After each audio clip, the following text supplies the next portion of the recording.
Thank you. We're recorded. So welcome everybody to spend a little bit of an afternoon with Terry Knickerbocker. I'm just going to give you a little bit of a preamble how he and I came to be collaborating together. It's been a bit of an odyssey to get to this point. Met a couple of years ago through the pandemic through mutual friends. And Terry's, if you've been around, you've probably attended one or two of these. He's guested with us a couple of times. And it was just very interesting initially, the North-South, the Canada-America thing, the West Coast, East Coast thing, and my focus on auditions and booking and working in television industry in Vancouver. But then Terry's history of going back, and I'll let him speak to his history, but just, he's a master, knows it all, has been around. And I always found when I'm listening to Terry speak, I'm listening to him talk from personal experience about the stuff that I'm teaching from having learned anecdotally along the way. So we've been trying to get to this place where we can collaborate and JBA could present him forward. We're excited to be doing that later this month. We're hosting Terry in an online version of his Master Intensive.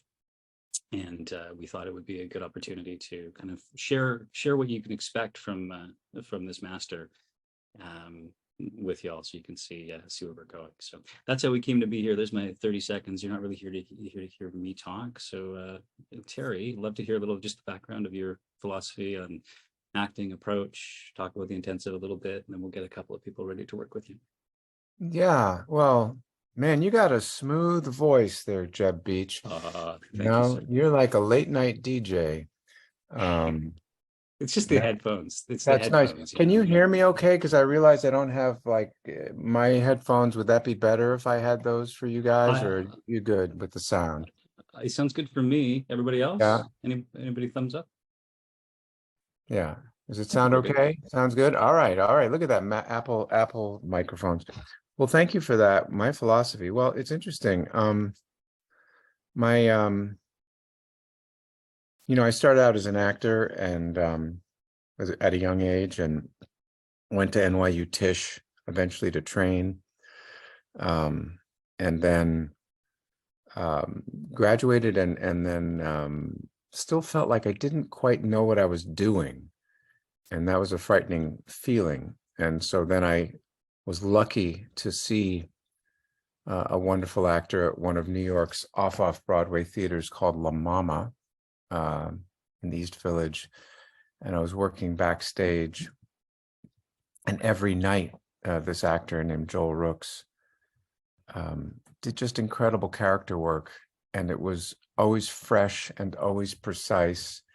And my favorite actors back then were people like Dustin Hoffman and Marlon Brando, Meryl Streep, Diane Keaton, Al Pacino, and he seemed to me just like that. So great, so imaginative, and so, like, every night, like an Olympic gymnast, I said, "Hey man, I want to do acting like that. Where did you learn to do that?" And he said, "Well, I learned from this guy, Bill Esper. And he does the Meisner technique." And it may sound weird, but like I'd never heard of the Meisner technique back then. And I was really. What year are we talking about again? We're talking about 1983. Yeah. So Meisner's not new at that point. It's just not necessarily. Not new, but like, so at that point, the big New York teachers were Uta Hagen, Stella Adler, and Lee Strasberg, and Meisner, but I didn't know about him, which was, and not a lot of people knew about him. He was still teaching at the Neighborhood Playhouse, and Bill Esper had been with him for many years and then started his own studio. So I went over and met Bill, and he said, "Yeah, sure, sounds like a good idea." And I just done all these years at NYU, and it was a 2-year program, and I didn't think twice about signing up for another 2 years because I wanted to be good. And we started from the beginning, right?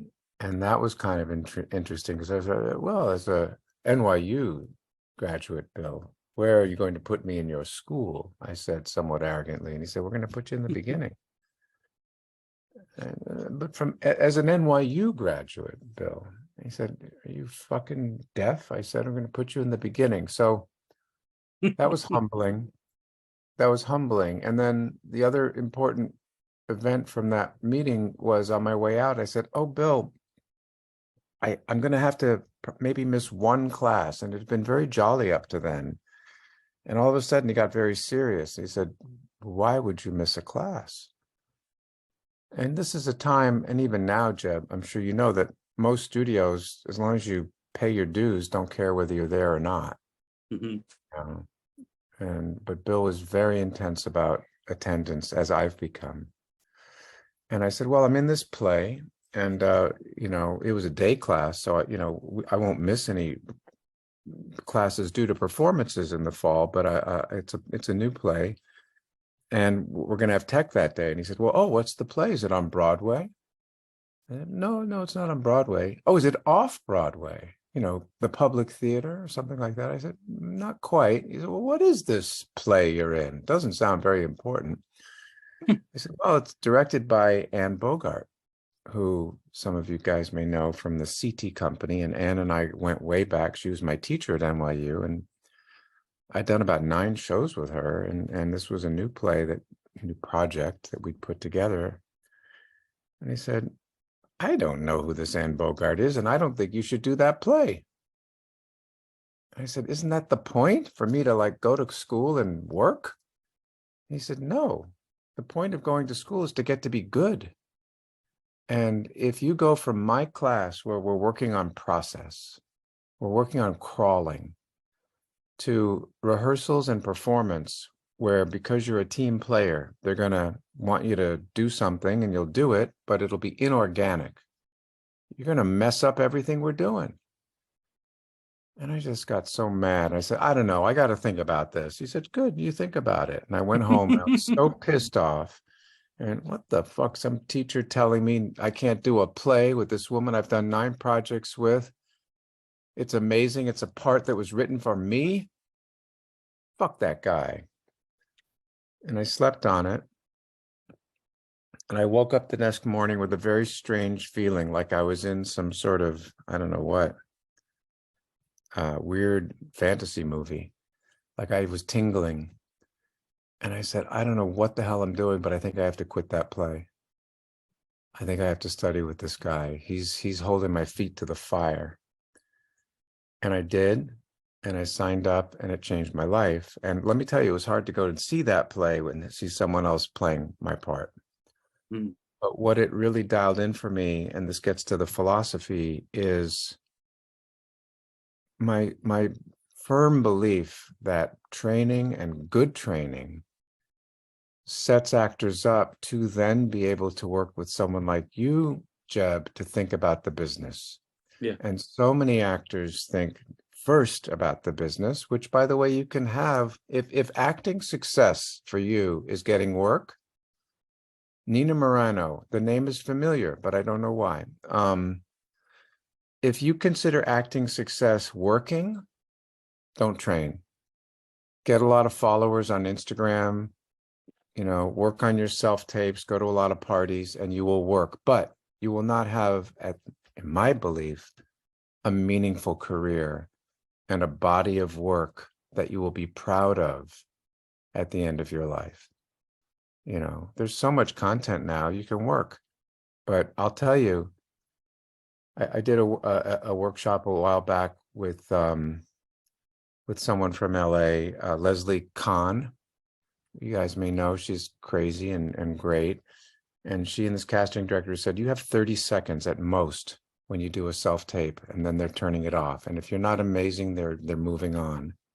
And the best way to become amazing is to train.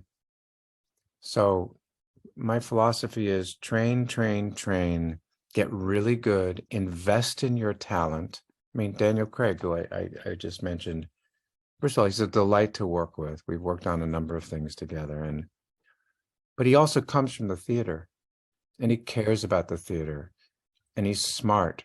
And when I reference things, he's an encyclopedic, and so it's a very rich collaboration. So I think that's, on the one hand, work really hard, and then the flip side of that is be super playful and don't be afraid to break the rules, and don't worry about getting it right. Mess it up, do it again. It's really about a practice. Yeah. It's beautifully put. Yeah. Not asking permission to be exceptional. Somebody, actually, one of the people we work with today came up and asked the other day, what was it? Be accept. Don't Dave Chin, speak up. what was the quote? It was be exceptional. Don't ask them to make exceptions for you. Just be exceptional.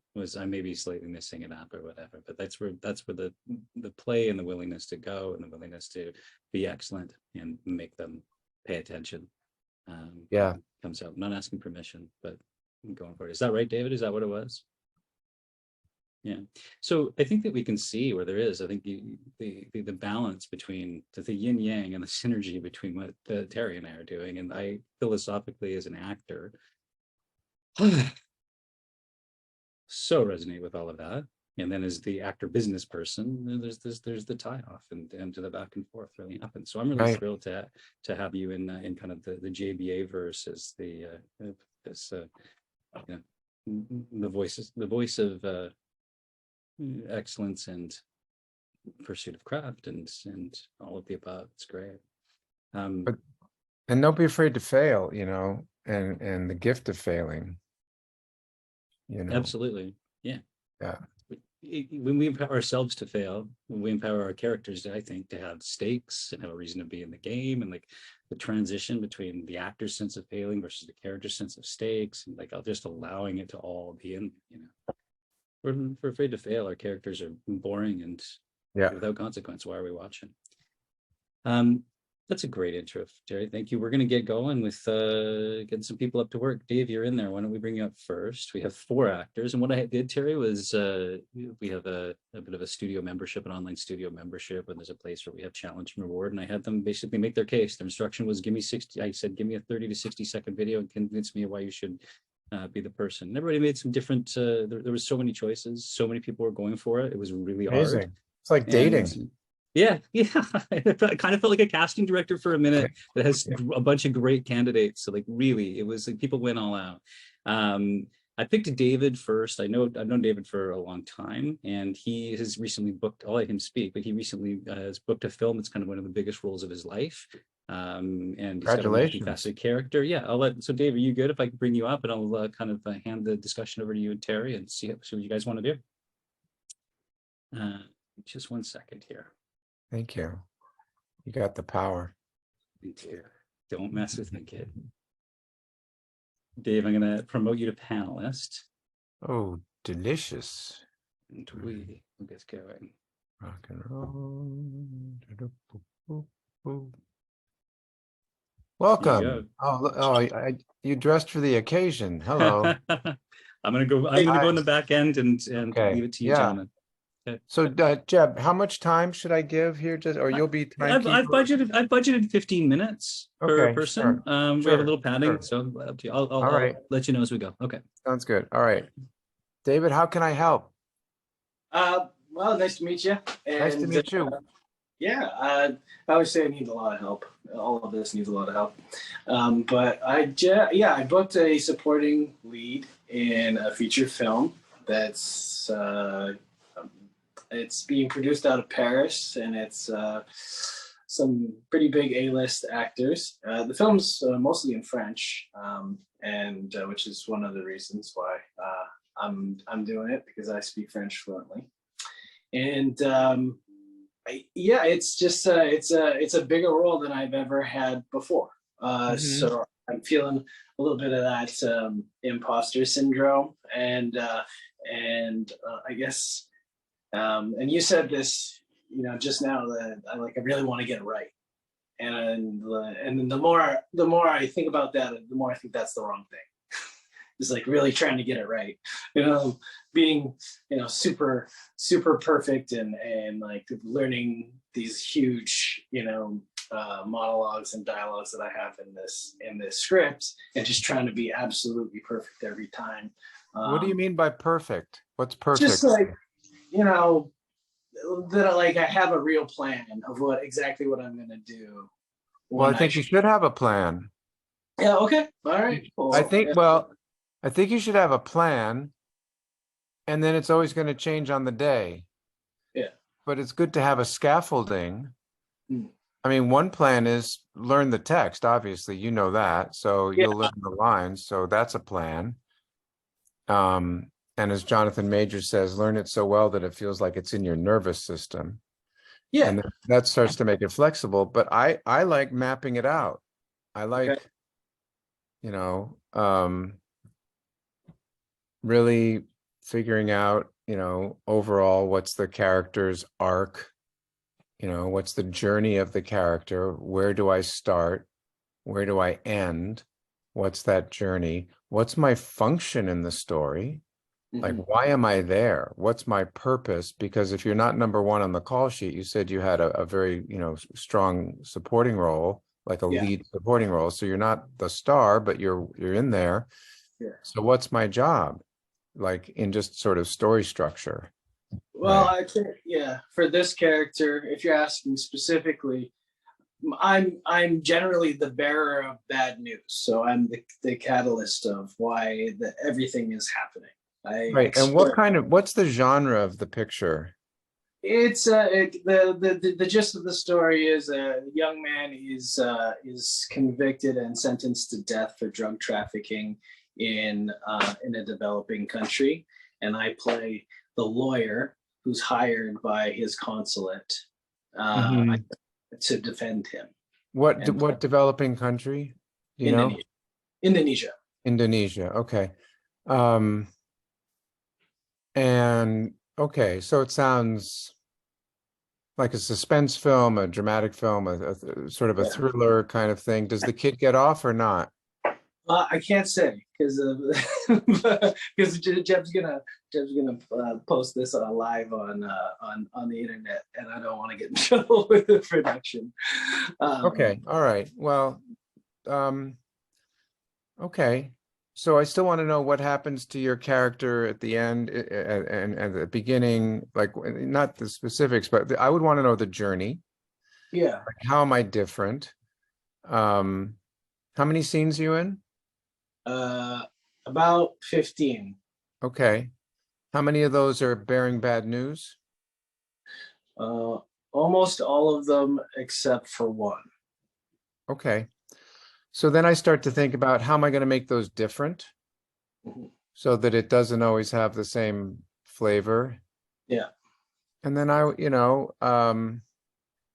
do you have any other relationships in the script besides the kid? yeah, yeah. So I have a relationship with his mother, who shows up to get her kid out of the situation in Indonesia, and I have a relationship with the um, the consulate attaché, and a relationship with him, and then a relationship with the judge.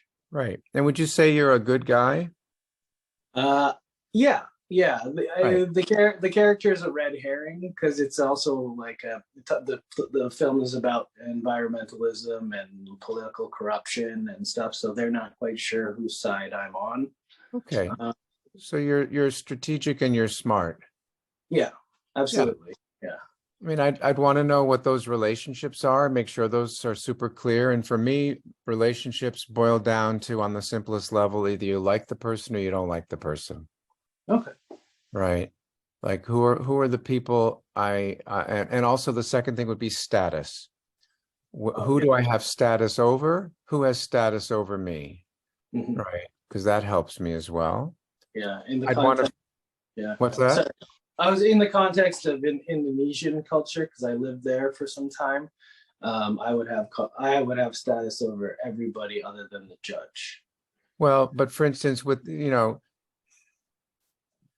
you could have a private in the army and a sergeant, and it would seem that the sergeant has status over the private, but if the private is intimidating to the sergeant, the private has status from an acting perspective, Okay, I understand. right? So I'm trying to think like who's top dog, not in terms of how a country operates, but in the relationship. Like in Hmm. a marriage, who has status? Well, they should be equal, Hmm. but every marriage, probably someone wears the pants. Right. Someone makes the decision. Someone's more dominant. Right. So I'd want Mhm. to know that. I'd want to map out what am I entering each scene with emotionally, like what I would call emotional preparation. Mhm. What's my objective in each scene? And then in every line, I want to figure out what I'm doing in every line, which we could say are my actions. Yeah. Um, And I'd also want to do homework on what other people are saying. Like when that person says that to me, how does that land? Pre-decide that. Don't wait for the actor on set to give that to you because they may not, especially key moments, right? Okay. Now, do you want to do any actual work here? Is there a speech you want to do and like we'll work on? Yeah. I don't want to fuck you up. No, not at all. The film is in French, so I'm not sure if you speak French. So I prepared a scene from a similar movie. Okay. Or not, a similar scene from a different movie with a similar storyline called Return to Paradise, the old one from like 1998. Never. I'm here to be your servant. Yeah, and I sent thank you. And I sent Jeb the PDF. I don't know if you can drop. I've got it. I'm opening it now. I'm popping in for a second here. It's a two-way scene. How would you want to handle that, Terry? Would you want me or someone else to read, or would you want to read the reverse? We could get a reader. I could read it too. Well, what's best for you? It's your work style, man. It doesn't matter. Okay, let's have you do it then. All right, I'll do it. All right. All right. So you got to give it to me. Yeah, give me just a second. I'll drop it into chat. Stand by 1 second. Yeah. In the old days, I think my earliest coaching client was Sam Rockwell, like in 1990. And in the old days with Sam, we've done like over 120 projects at this point. I would have Sam bring in a reader, which would just be a buddy of ours, like Yul Vasquez or somebody like that. But then after a while, I started reading with him and taking notes at the same time. So I've kind of got that down. Here we go. Return to Paradise. All right. I'm going to click to open. This is great. Look at this. I think it's going to open. Hold on. It's the beach ball spinning. 1 second. And it's not it's an exact transcript. But it's not the actual script. So the like little stage notes there I wrote just to like give some just some context to the scene. Sure. All right. So I'm going to hide myself view. There you are, nice and big with that beautiful jacket and pink flower tie. And let me bring this over. Technology, we love it. Okay. All right. So you're Tony and I'm Beth? No, actually I'm Beth. Oh, look at you. Okay. All right. Do you want to tell me anything about this scene so I'm not just totally blind? Like what's the... Yeah, so Tony and his buddies were in Malaysia and they bought a bunch of hash while they were there and they left their buddy Lewis behind. And then Lewis gets busted with 104 grams of hash and sentenced to death in Malaysia for trafficking because anything over 100 grams is considered a drug trafficking. And the deal is if they come back, they'll each take their share of the blame and they each get 3 years. And if they don't, then Lewis will hang. So they were all buddies, kind of. Okay, all right. Traveling buddies. And Beth is his American lawyer who's tracked them down, and there's a week left before he's hung. Okay. And she's trying to get them to come back. Okay. So this is literally cold what I'm about to do. I haven't even read it. No.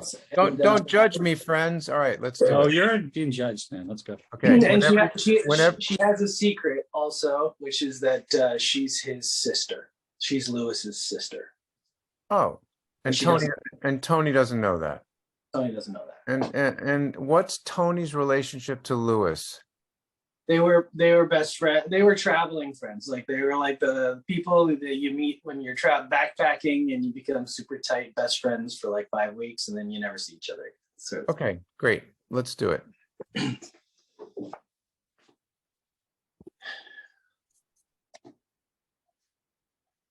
If you don't go back, Tony, Lewis will hang. I'm sorry. I mean, you just can't come out of nowhere and tell me the bottoms dropped out of my life, that I got a week to brace for the impact. No, I'm sorry, Tony. That's exactly what I'm doing. You know, the only thing I don't understand, I mean, how come it took you guys 2 years to tell me this? Lewis never mentioned the two of you. Not when he was convicted 2 years ago, and not when he was sentenced to death 10 months ago. It was only last week when his final pardon appeal was rejected. I found the detective, and second he found you, and here I am. Look, you got to understand, this isn't just about me, all right? I mean, like anybody, I have a lot of responsibilities. I'm engaged. I have a fiance. I want to start a family. Family is wonderful. Lewis would like to have kids too. And if you can postpone your plan for a few years, they'll be able to have that chance. I'm staying at the Stanhope tonight. You can call me later there. All right. I will. Thanks. Thanks, Tony. Okay, that's cool. Well, how did that go for you? I got most of the words right. Yeah, that's okay. Yeah. Well, I'll tell you what comes across at the moment is it doesn't feel invested yet on your part. The why you care, which you gave me this beautiful clue about Tony, about Lewis being your brother, right? So you see, it seems a little bit businesslike instead of a mission of love. Absolutely. Right. Now, of course, there's a professional component here because you're a lawyer, but you're a passionate lawyer, obviously. Yeah. You know. Yeah. So that's one thing. The second thing has to do with the relationship and kind of getting into this idea of all relationships boiling down to either you like the person or you don't like the person, or somewhere between love and hate, right? Yeah. So the choice that was coming up for me is you love Lewis. Mm-hmm. You're scared about what's going to happen because these countries don't screw around. And you don't really like Tony because Tony's being selfish, you know, specifically about family and his fiance. And it's like, hey, how about you postpone those babies you want to have? Because otherwise my brother is going to be fucking dead. Okay? Which is in that family's wonderful. Lewis would like to have kids too. And this is all on you, buddy. Mm-hmm. So, you know, how about you just wait a year or two? No one's going to mind. You can save money to send him to Harvard so we can get him out. So those are a few broad strokes that occur to me at the moment, which is that you don't really respect Tony. You need Tony in this scene. Mm-hmm. And obviously you can't turn Tony off because you need him. But what is this guy? How is this even a question? Your best friend is in prison and you're here in New York eating caviar. Let's work on this. Go spend 3 years in jail and help him out because otherwise he's going to be dead. It's the right thing to do. Right. So that you have more of an emotional point of view about it. How does that sound, what I'm proposing to you? Yeah. Rock and roll. You want to try it one more time? Let's do it. Okay.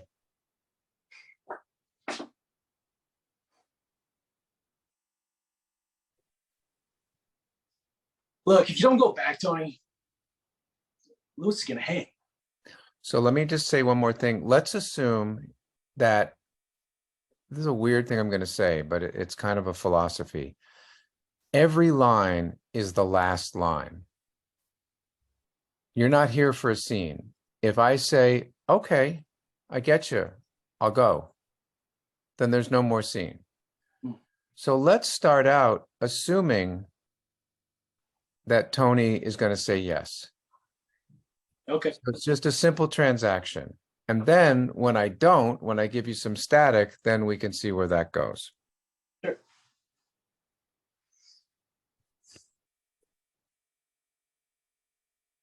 If you don't go back, Tony, Lewis will hang. Be a little bit more optimistic. And as if you're saying to yourself, so I know you're going to do it, right? If you don't go back, Tony, you'll hang. Yeah. I'm sorry. You just can't come out of nowhere and tell me the bottom's dropped out of my life, that I got a week to brace for the impact. I'm sorry, Tony. That's exactly what I'm doing. Say, tough shit. Tough shit. Yeah, go ahead. Tough shit, Tony. If you don't do it, he's dead. Okay. The only thing I don't understand is how come it took you guys 2 years to tell me this? What's that about? Well, Lewis never mentioned it to you. Not when he was convicted 2 years ago, and not when he was sentenced to death 10 months ago. So why don't you make that noble? He was protecting you guys. Yeah. He didn't even bring you guys into the picture. Lewis never mentioned it to you. Not 2 years ago when he was convicted, and not 10 months ago when he was sentenced to death. It was only last week when his final pardon appeal was rejected. I found a detective. Second he found you, here I am. Look, you got to understand.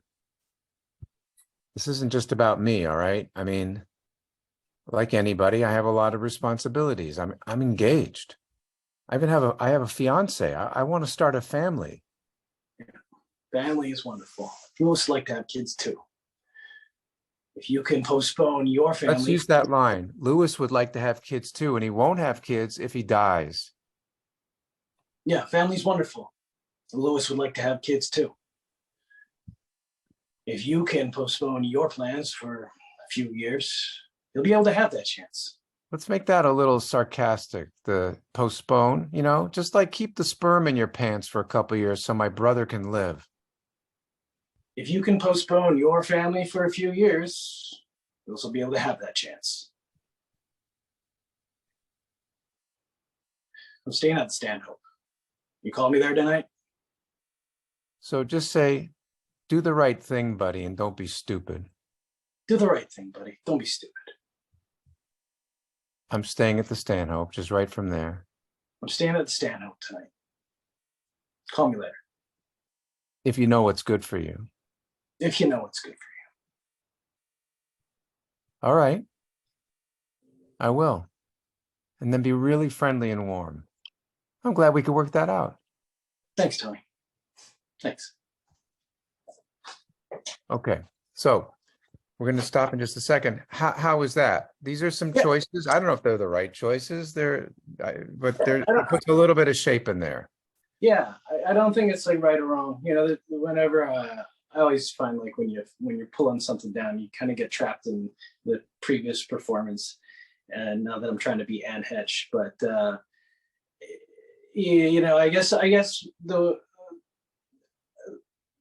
the fear of my fear as the character as Beth is that if I come on too strong, they're just gonna say no. And if they find out that I care too much, they're gonna ask why. And if they find out that I'm a sister, well, then I have like ulterior motives and I'm not just a lawyer. These are all kinds of worries. And so we're just putting our foot on the gas tank and have a couple options. But I think you do want to put some flavor in there so you're not just the messenger and the bearer of bad news. That's not a fun part. Right. Okay. Right. So I think, Jeb, that's our time, right? Yeah, we're actually a little bit over. I just want to get over. All right, I'm always over. Hey, it was great to meet you, and good luck. Can you tell us the name of this project, or is that secret too? Yeah, no. In French, it's called La Promesse Verte, and in English, it's called the Green Deal. The Green Deal. Well, congratulations, and have fun with it. Have a lot of fun. Yeah. I'm gonna be in Thailand actually for like a month working on this. All right, get some good stuff. But only 100 grams, okay? All right, thank you. Thank you so much for giving us this chance to work, Dave. Appreciate it. Thank you. Appreciate it. Very cool. All right. Thanks, David. All right. We're gonna have Deanna Jarvis is joining us. So to just do a little switcheroo in terms of analysts. Oh, dang it. I'll be ready for this next time. Pardon me. I need just a moment two.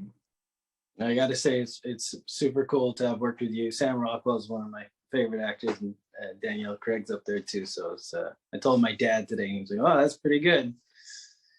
Yeah, I know some impressive people. I've been to some impressive parties, but I'll tell you something. Some of the really famous people I've worked with are great, and some of the really famous people I've worked with are jerks. All right. So No. that's true. That's true. Vive la So différence, huh? just because they've won some awards doesn't mean much. Yeah, thank you. And I would just say to everybody, that was totally cold. My normal process would always be to read the entire script first so that the ideas that I'm offering are grounded in something, not just sort of coming out just out of the blue. Dave, I'm going to demote you now. And Deanna, you have been promoted. I'll let you two Yes, get chatting. Canadians are nice, and I think it's because you guys have health care. Yeah, it's true. We can afford to be nice. All right. Deanna, make yourself seen, will you? There she is. Hey, Deanna. hello. Hi. Dave, can you just turn your video off till I figure out how to do that, please? Sure, absolutely. Thanks. Yep, I emailed you the scene. Yeah, I've got it. Okay. I'll let you and Terry get chatting, and then I'll Incredible. get the sides in for just a second. In just a second. Yep. So, Terry, I picked Deanna for this. I've known Deanna for a little while. Worked with her a fair bit. She was at work yesterday. She's like, I'm gonna make this opportunity, and she gave us a video from like the kitchen at her work in order Amazing. I was just impressed by the like, I'm doing this and I'm going for it. Yeah. And combined with my knowledge of her work, and so I know that she really is happy to be here, and I will bow out and let you two talk and get some sides. Thank you. Hi. Hi. Deanna. How can I help you? Nice to meet you. Where are you? Are you in Canada? Yeah, I'm in Toronto. That's nice. A Torontonian? Yes. That's nice. So the scene I chose, it was from an audition I did about 2 months ago, and I was really disappointed with what I did. Oh, And I loved it too. And I think I had I find that like with scripts that are, or I feel like I don't have a shot with, or I maybe don't want, I'm loose and I'm free. yeah. This one, it was like a request for me. So I felt really controlled, and like I was trying to make it perfect, and I overthought it. And so I wanted like a do-over, basically. Yeah. It's coming through the chat now. Yeah, Okay. there it is. I see it. Okay, let me just do that. Click on it. Isabel. Click to open. Okay, so tell me about this. I see it's 5 pages, No, but it's a bunch of scenes. So is there one particular scene that you want to take a peek at? Yes, it's the second scene. The second scene that's let me see. If it's too Oh, long, scene 2. No, it's okay. Where it says you're here. Yes. Do I look better on TV? That one? yeah. Okay. So tell me, just give me a little bit of background as to what kind of project this is, and a little bit about the character, and a little bit about who I'm going to be reading. Okay.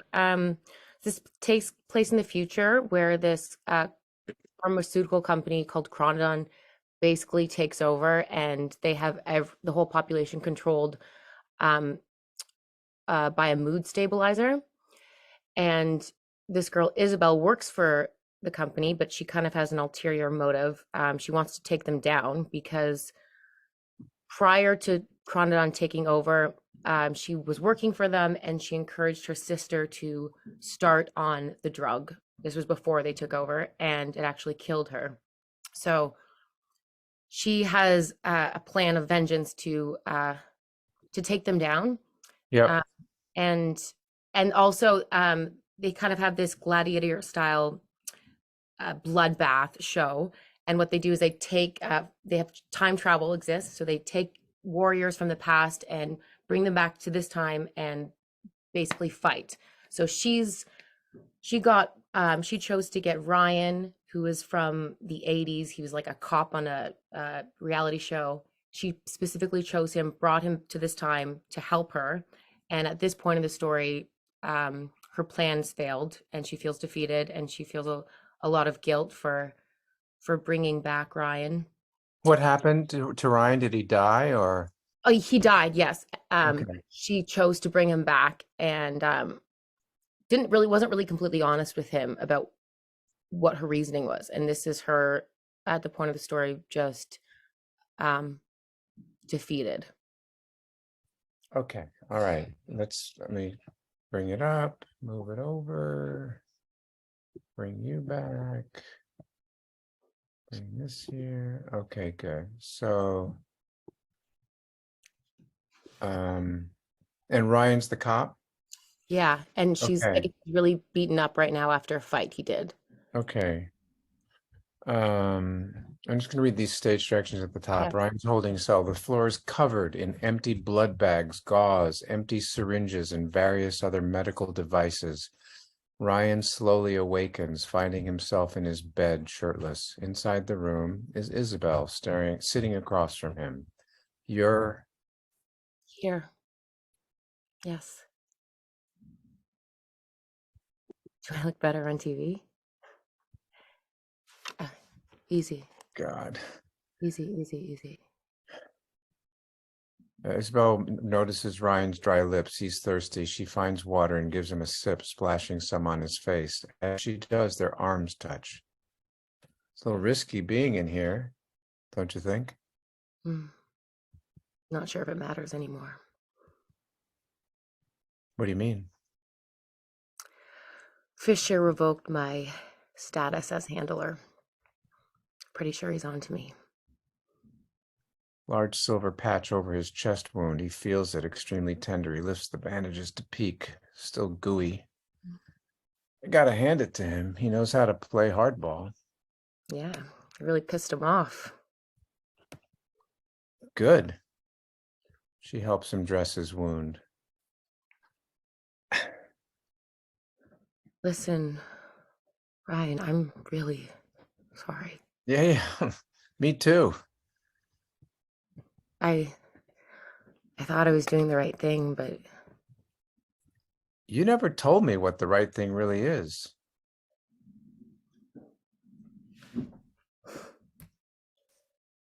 She sighs. She fiddles with a bracelet around her wrist. Ryan gently touches it, sees the engraving. Cassie. Cassie? she was my sister. Was? Yeah, she was beautiful. I mean, on the outside, anyway. Inside, she was suffering. Emotional dysregulation is how we label people who cannot conform. I just started working at Cronodon. They had come out with their first version of their mood stabilizers. I encouraged her to take it. She lost who she was entirely. Just locked herself in her apartment and stared at the TV for days. One night I went to her apartment. I wanted to surprise her with dinner, see if I could get her to smile. She was comatose. Vegetable. Her body was alive, but her brain, that was it. She was gone and she was never coming back. I'm sorry. That's the real reason I brought you here. For vengeance. It was selfish. I'm sorry.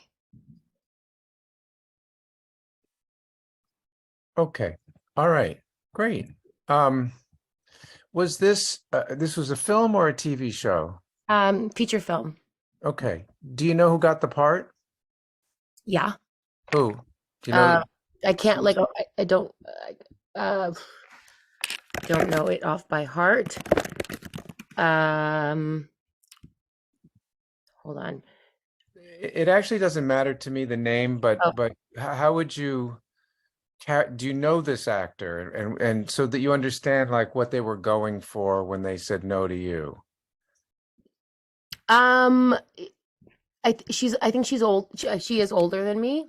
Uh-huh. But she like we look we have a similar look, but she's older. Tougher?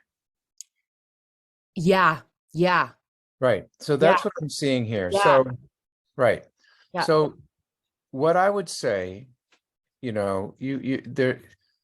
have a lovely quality. It's really natural. I feel the emotion. You're not doing any bad acting at all. Hmm. What I'm sensing though is, it's interesting. My spidey sense went tingled a little bit when you said this is the scene where she's defeated Mm, because it ain't over till the fat lady sings. okay. And you are here in this film Mm, for justice. So, yeah, like Rocky, maybe in the 10th round, Apollo Creed knocked you out, but you're still coming back. yeah. Okay, You're not defeated. okay. You're bent, but not broken. Right. Right. And so it's a little heavy the way you're doing it right now. Okay. And especially in that sort of long chunk at the end where you tell the very upsetting story about your sister, you're kind of leaning into how heavy it is Okay. instead of like, why are you, look, if you're defeated and this guy's beaten up, why have this scene? And I haven't read the script, so I don't know what happens, but I'm just going to make shit up. Yeah. So, like, and I'm just going to peek at what else is left here. So, sorry, okay. You're Yeah, right. You are right. Like they do. She does ultimately win in the end. great. So Yeah. then you're not defeated. Yeah. And so to me, I'm thinking that you're like, do you know the Rocky movies? I don't know why that's in my mind, but so there's Stallone, there's Talia Shire, and there's Burgess Meredith. And Burgess Meredith plays his trainer, the guy in the corner who takes the stool out between rounds and goes, "Come on, kid, you got to get in there. Watch his left, watch it, right?" I'm thinking you're Burgess Meredith here. Okay. And I'm just making shit up. So I don't even know if this is good. Because No, again, that's friend, it I is. would have read the script. Yeah, I So know I it. have no idea. So I'm just making it up. But I'm thinking this is a recruiting scene. This is a scene not where we're at the end, but where we're taking someone who took heavy damage, bandaging him up, telling him this story so that he can get inspired to get back in the fight. Okay. You're not here to tell a sob story, Okay. even though it's a sad story. You're here to get this guy who got the shit beat out of him to get back in the game. Okay. Now, I don't know if that's right or wrong, but it makes it more active, Okay. right? And then, the other thing is that you, your sister, and this guy all share credentials as rebels. You're all badasses. So when you say emotional dysregulation is how we label people who cannot conform, it's like me and like you. Mm, We don't conform. At the airport, when they say we're going to board row A, you say, "What the fuck is row A? I want to get on the plane." Right? right. Okay. Okay. So play against the heaviness, Okay. right? And we'll see how that goes. We'll do it one more time. How does that sound? Sounds good. All right. And I may stop and start and just give you a little adjustment the way I did with David, but let's see how it's going. Okay. Okay. So part of what you're doing is assessing, how am I doing? How am I handling the pain? Am I ready to get in? Okay. Right? We'll see how that goes. Okay. Okay. So you ready? Hmm. Okay. All right. And don't be heavy, right? Right. Okay. You're Here. Yes. Do I look better on TV? Oh yeah. God. Oof. Oh, easy, easy, easy, easy, easy. It's a little risky being in here, don't you think? Yeah, I'm not really sure it matters anymore. What do you mean? Fisher revoked my Don't get status. heavy. Don't get heavy. Okay, it's all good. Fisher revoked my status as a handler. I'm pretty sure that he's on to Yeah, I me. might be in jail soon, but Yeah. we'll make Yeah. it work. Yeah, Fisher revoked my status as a handler. Pretty sure he's on to me. And how do you feel about Fisher? Oh, I fucking hate him. He's an asshole. Yeah, Donald Trump said, I can't go back to Mexico. yeah. Say the line again. What? Yeah, Fisher revoked my status as handler. I'm pretty sure he's on to me. Yeah, he's a dummy. Yeah. Well, I got to hand it to him. He knows how to play hardball. Yeah, you really pissed him off. Well, enjoy that. You got him pissed off, right? Yeah, you really pissed him off. Yeah, good. He's a schmuck. Don't get heavy. Okay, listen.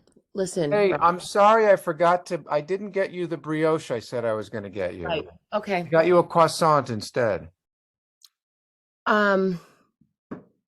Listen, Brian, I'm really Yeah, sorry. I know. Me too. Yeah. I thought I was doing the right thing, but Hey, you never told me what the right thing really is. Cassie?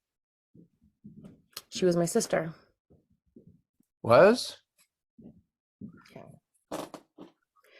She was- Let's make this a love story. Say you would have loved her. Yeah. Yeah. Tell me. Say They that. would have You would have loved her. Yeah. You- Tell me all the if great she stuff was about her. still alive, like if she was still alive, you would have loved her. I mean, she was gorgeous. She was beautiful. Yeah. I mean, well, on the Keep outside. going. Okay, yeah, on the outside anyway. Inside she was suffering. Don't get heavy with that. Okay, inside she was suffering. Yeah, like Kurt Cobain. Yeah, inside. Okay, so you would have loved her. She was beautiful. I mean, on the outside anyway. Inside she was suffering. Emotional dysregulation is how they label people who can't conform.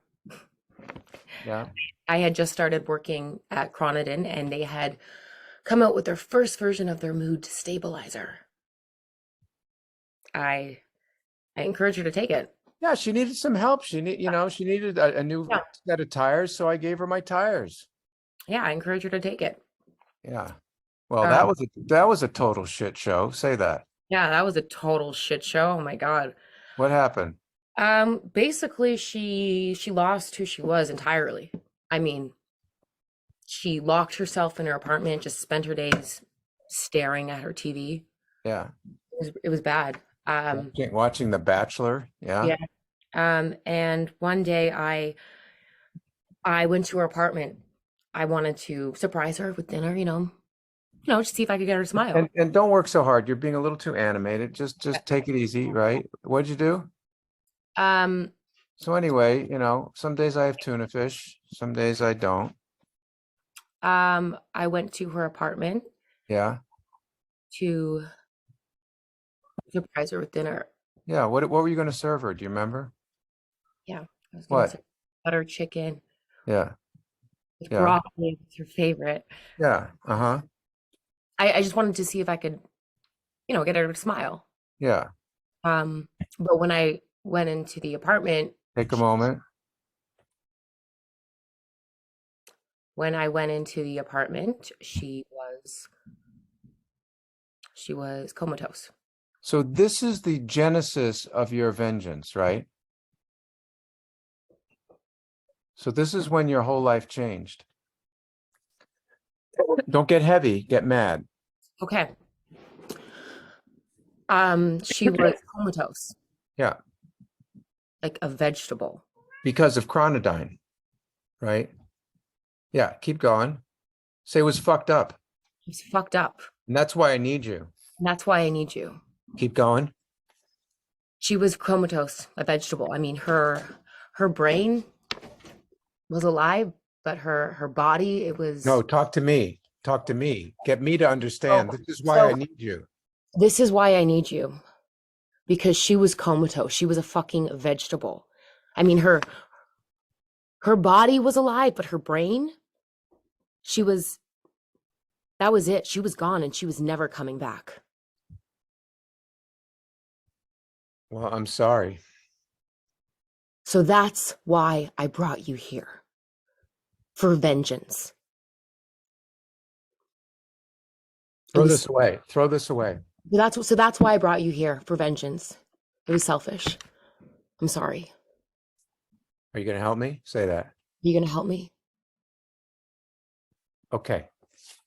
So that's different. I don't know if it's any good. Mhm. How does that feel? You know, I would want to play for a while. Who knows if that's what they're looking for? It's Yeah. more active to me, right? It's more a positive choice.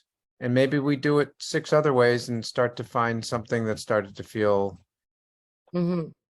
but we don't want to be dead. We want to be trying to get something accomplished, right? Mm-hmm. Yeah. What do you think? Sounds like you're not sure.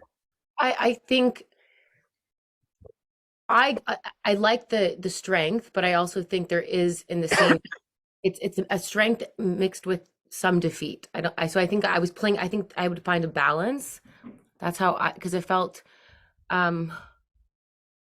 yeah, that's what my instinct was. I know I think I played it way too hopeless and dead. Hopeless and guilty. And by Mhm. the way, you do feel guilty, but more Yeah. important than your guilt is that this company makes something that's fucked up and you bought into it. Yeah, And that's why you're here to break shit apart. right. Yeah, You know, the word defeat isn't an in-between step. right. In the Okay. middle of a World Cup match, they don't say that France is defeated. It's only at the end. Right. So I don't know if you saw the World Cup final, but Mbappe got it very close, Right. right? Right. It's Argentina, and that was amazing because it looked like they were just going down. Mhm. So a true hero, Mm. and it sounds like that's the role, Yeah. Yep. Yep. right? Mhm. Always is up against the ropes, but has not given up until the last possible moment. Yeah, and I know exactly how I did it the first time with you. It was just it didn't have any strength. It was, just it was wasn't like that. you were a dead, attractive jellyfish, Mhm. right? You know, very attractive, very compelling, but we're just trying to put a little action in there Yeah. and a sense of purpose. Yeah, I felt the difference. Yeah. And we'd keep working. We'd see how it goes. So that's just like a first pass. Is that our time, Jeb? That's our time. Yeah. Thank Hey, you. it's such a pleasure to meet you and thank you Yeah, for the opportunity. thank you. Hang in there. And you know, the thing you said the most that you got it, you diagnosed the whole thing, which is that the ones that you feel you don't have a chance on, you feel freer. Mhm. So a mantra that I really believe in about all that we do is fuck it. Which Yes. doesn't mean I don't care. It means like I'm not going to be controlled by the pressure. I've only ever had success, whatever, when Yeah. I said fuck it, I don't care. Don't even go the success, whatever. Why Yeah. not call it success Success, yeah. in the long line of successes? And the success is doing the moments. And if you get the job, that's a bonus, Mhm. Yeah. right? Because if you don't get the job, it might be because you're too tall, too short, too ethnic, not ethnic enough, too Yeah. old, not old enough. Who knows? It's rarely because you suck, Yeah. right? It's hard to always live in the fuck it. I feel like I'm in and out of it. Yeah. It's if you can commit to that and Yeah. make that solid, Yeah. that you're playing. And you know, look, I don't know if I'm going to get it. I don't know if I'm not going to get it, but I like having moments. A day Yeah. with moments is better than a day without moments. Yeah. You know that ritual some actors do when they finish the self-tape or finish the audition, they rip up the sides and throw them out. Oh, I need to do that. Move on. Move Yeah. on. And then if someone calls, that's a bonus. Yeah. All right. Thank you so Thank much. you, Deanna. Thank you. Very Thank well. you. Yeah. I got Christina already as panelist here. She should be coming in. There she is. I'm gonna let you two talk. Hi. Hi, Terry. Hi. You tell me your name again. Is it Christina? Christina, yeah, With a K or with a C? with the CH. CH. All right. Yeah. All right. Well, God bless you for your bravery. Let's do it. Should have What some do you- side. Do you see the did the sides make it through to you there, Oh, is Terry? that Christina is it McNulty or McAnulty? McNulty. McAnulty? McNulty. I never heard you. That's a fake name, ain't it? Oh, this is Wendy. Oh, I love Ozark. Yeah. Okay. Yeah. Yeah. And are you playing Ruth? No, I'm playing Wendy. All right, good for you. That's the way to Yeah. go. Yeah, Wendy is definitely much more in my character type. Good. All right. All right. Gemini, So I've been this is working on. Yeah. so tell me, because I love that show, and what season are we in here? Season 3. Okay. 3 out of 4 or 3? Yeah. 3 Yeah, out of okay. 4. Yeah. All right. So this is the This is season where where- her brother comes back, and then Yeah. yeah. All right, So all right. this is the scene where Ben has gotten out of the facility, Yeah. gone and told Helen's daughter everything. And now Helen's the lawyer. the lawyer. Yeah. And so he's blown up Helen's life. I don't know where Ben is still. Marty's gone to look for him. Yeah. Helen comes up. I don't know that she knows anything. Yeah. And then I got Marty on the phone. Great. Okay. Yeah. So high stakes, which is something I really need to work on, is embodying the realist, making high stakes real. Can I just ask you, because I don't know, we never met, right? No. Are you funny? Yeah. Yeah, that's what I'm thinking, right? I'm thinking like, are you usually in the comedy lane? Well, no, although funnily enough, I'm doing stand-up for the first time in a couple weeks. Okay. But there's just not a lot of comedy in Vancouver. I know. Can't. It's a very sad place. But we have healthcare though. that's We good.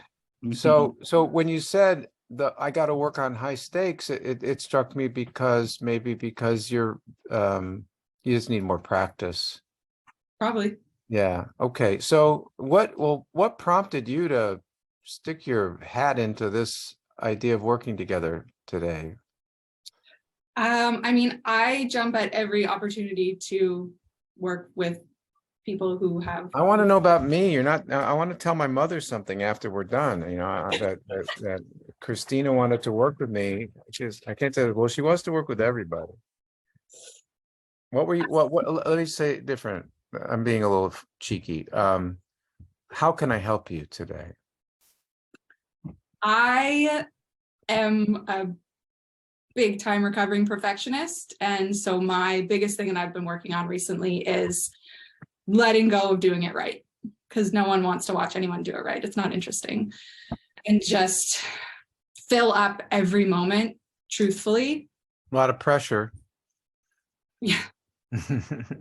Are you being truthful Pressure right now? off myself is actually what I'm trying to do, is trying to Yeah. take the pressure off myself to do it right or be good, to just Mhm. try to be truthful in every Yeah. moment, just explore and play. And really, honestly, I've been like going hard with Jeb and his associates the last month, and really actually finding my like joy in acting again, just having fun, trying to let go of the goal, like you say, of like booking, because we're all just like, oh, we're so tired, we're not booking, Yeah. and just get back to why I love Yeah.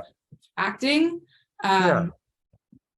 And yeah, I think you and your process definitely speaks to that, the joy of the play. Yeah. And I just want to protect you a little bit, to the 150 people or whoever out there.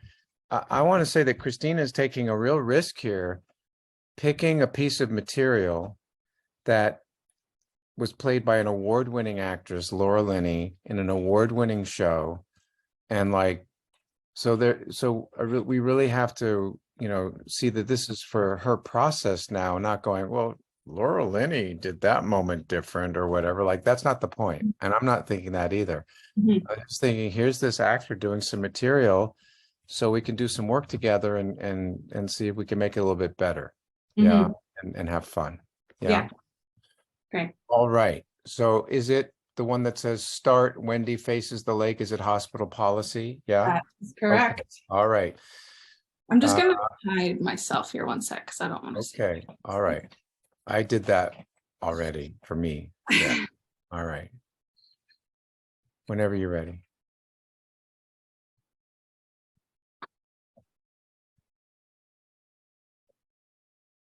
Is it hospital policy to let psychiatric patients get into cabs after their release with no family member, no guardianship of any kind?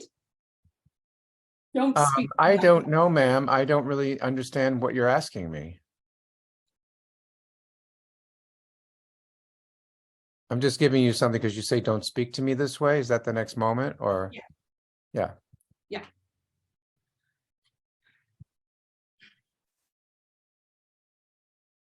Is it hospital policy to let psychiatric patients get into cabs on their own after release with no family members, no guardianship of any kind? Don't speak to me like that. Don't tell me about patient rights when I'm done with you. I didn't hear you pull up. Sorry. You heard about Ben, I'm assuming? I did.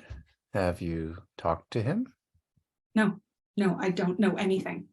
Do you? Do you know why the judge rescinded the order? The hospital called and told me they'd released him. That's all I know. I was just on with them. They're useless. This is Marty. Hey. He fucked up with Helen. She's right here, actually. Okay. Well, do your best not to react. Yeah, no. She knows about as much as we do. Ruth got Darlene to get him out, and he went to Helen's, got into some kind of fight with her, and apparently told Aaron everything. I'm on my way to you. Okay. She's behaving like what? Like nothing happened? Yes. No, I called them. They don't know anything. Tell her I was at Ruth's and no one's there. Okay.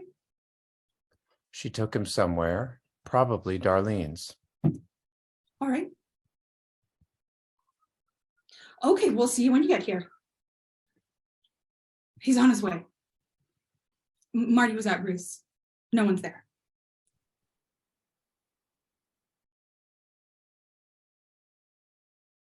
My brother is really sick. I know. That must be hard. Okay. So, how did that go? And what do you think needs to be adjusted?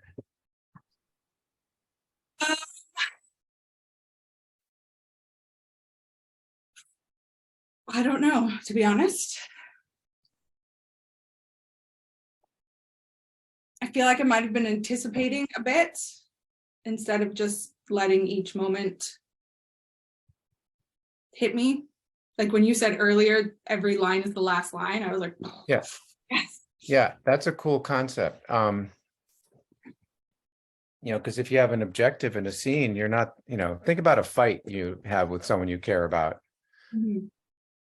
You're not there to have a fight. You're hoping they'll hear you and understand you and it'll be solved, except they don't and it isn't. Mhm. And so it keeps going. And then you hope the next one is when it's going to be solved, except it doesn't, Mhm. So you're not ever this is a 4-page scene. You're not here to have 4 pages. You're here to have 1 line. Mm-hmm. Right? Mm-hmm. With each of these people, maybe a little bit. Well, what's very important here is that there's a lot of lying and covering going on with Helen, who is scary and powerful. Mm-hmm. Because she's the lawyer for the drug dealer that Marty works for, that things are going south. And with your brother out, things are really going south. And with her big mouth daughter talking about shit, things are even going more south. right? So there's always a lot of sort of thrilling suspense and action because you guys are always about to be killed or about to lose the money or about to do, right? There's always a lot of problems that you guys are managing, starting from the very beginning of the series when, you know, Marty takes you all from Chicago on the run.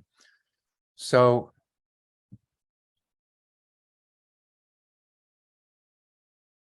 covering and being pleasant and being friendly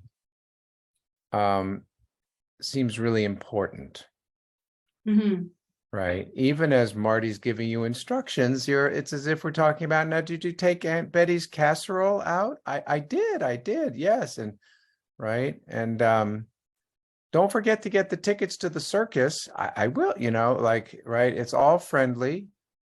Even as you're hearing the news, you have to be a really good liar. Yeah. I'm going to propose that we just do the scene with Helen and cut the part with the hospital thing. I will just say that that kind of points out this scene is a beautiful use of status, which is what I was talking to David about in the beginning, right? Because I believe you think you have status over the hospital lady. And then when Helen shows up, Helen's got status, right? In a way, you work for her and the hospital lady works for you. And so how that pivot would happen would be part of the acting, right? But I'm going to propose that we go right from where it says, just you can go with, I'm done with you. Yeah.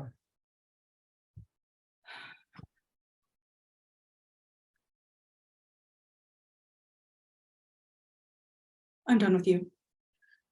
So that's not a moment right now. That was a throwaway. So let's make that something like, make that something like, so because you don't want to appear fucked up to Helen. So if Helen wasn't there, you'd let her have it. Right. But because Helen shows up, yeah. So why don't you make it, even though the line is, I'm done with you. So it's like, can we talk about this another time? That's weird, but see what that's like.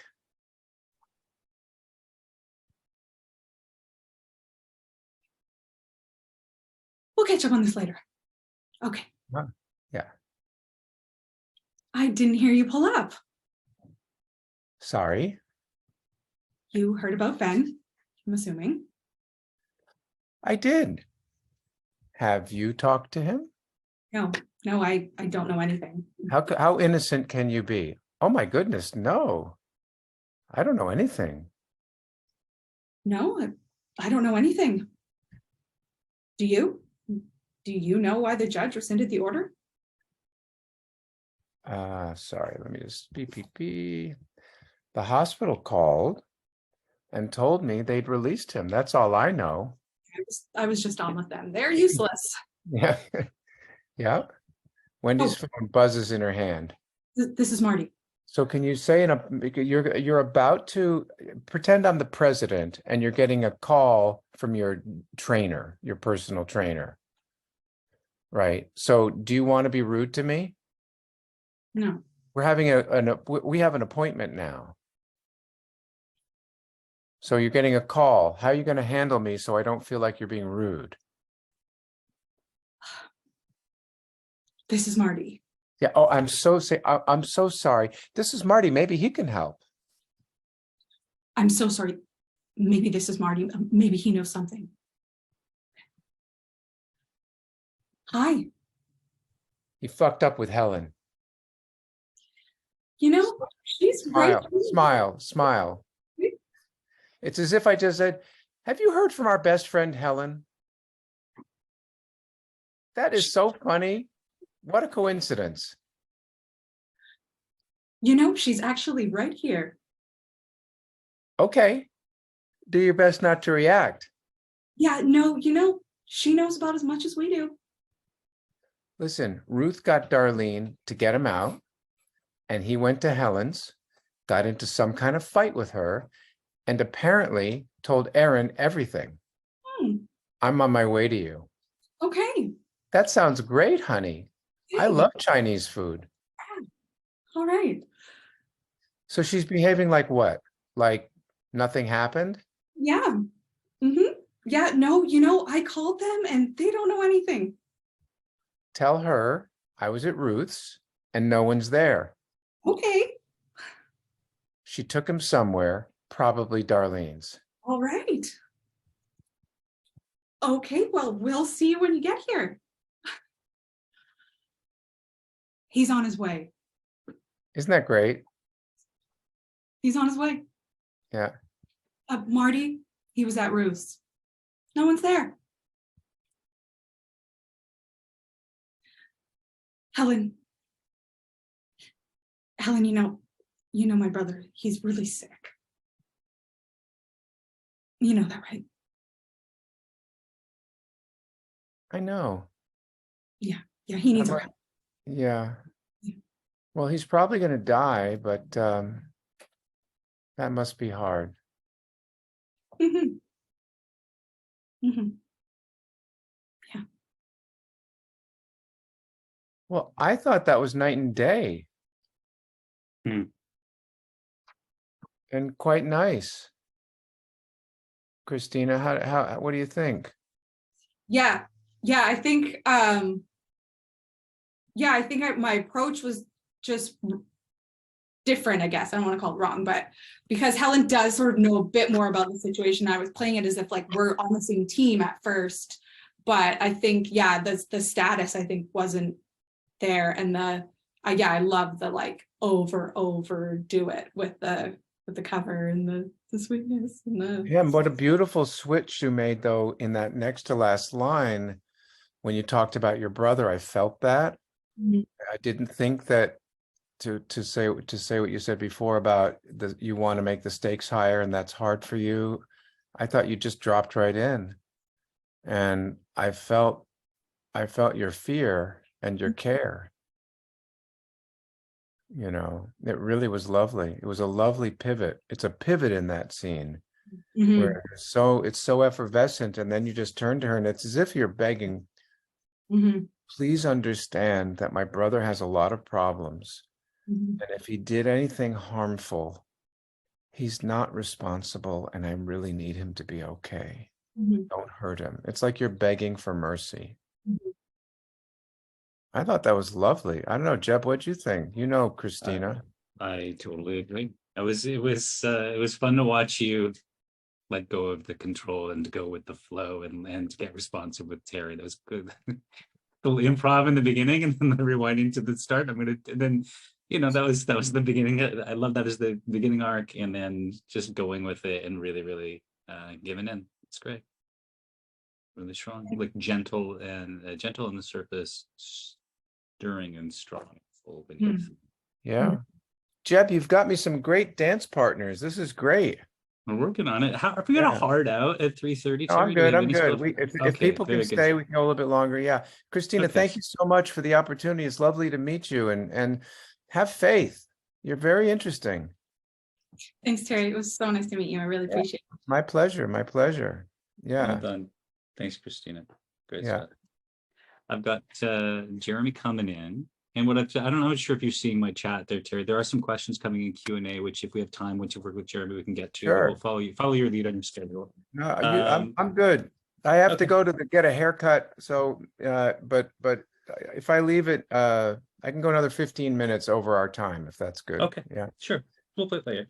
Here's 15, 20. Here comes Jeremy's. He's picked an oldie but a goodie.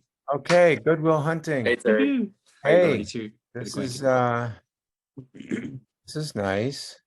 Mhm. I know this scene. I used this scene in my first year classes. Nice. Pressure's on. Great. No pressure, no pressure, no pressure at all. So Nice. tell me your name again, please. Jeremy. My name is Jeremy. And where are you calling from, Jeremy? I'm in Vancouver. Okay, that's good. And what prompted you to put your hat in to work with me today, and how can I help you with this? Kind of a little bit what Christina said. Like I try to take every opportunity I can to get better, but I did. What does it have to do with me? What does it have to do with me? anyways, I've been seeing that you've worked with Jonathan Majors, and he's an actor that I've really started to like. I love that the characters he creates. I just finished watching Devotion last night, and just I think the character work, like just seeing someone like that who does like such deep character work, that it is him, and he kind of like, I don't know. I don't know, just being able to be present and just be that person wholly and completely is something that I'd like to get better at doing. Great. So, yeah. Okay. And may I ask you, how old are you? I'm 24. Okay. All right. Mhm. All right. And so I'll do the same thing. We'll read the scene, and then I'll take Sure. notes, and then we'll see if we can make it better, which is kind Yeah. of the simple thing I'm trying to do every time I work. Mhm. So Will and Skylar lie in bed. Skylar watches Will sleep. She gets up and goes to the fridge, returning to the bed. Will, are you awake? No. Come with me to California. What? I want you to come with me. How do you know? I know, I just do. Yeah, but how do you know? I don't know. I just feel it. And you're sure about that? Yeah, I'm sure. Because that's a pretty serious thing you're saying. I mean, we could be in California next week, and you might find out something about me that you might not like, and you might feel like, hey, this is a big mistake. But you can't take it back because it's serious. You know you can't take something like that back. Now I'm in California because you asked me to come, but you don't really want me to be there. And now I'm stuck in California with someone who really doesn't want me to be there and just wants to take back. A take back? What is that? I don't want to take back. I want you to come to California with me. I can't go out to California Why not? because I work here and I live here. Look, Will, if you're not in love with me, you can say that. It's not that I'm not in love with you.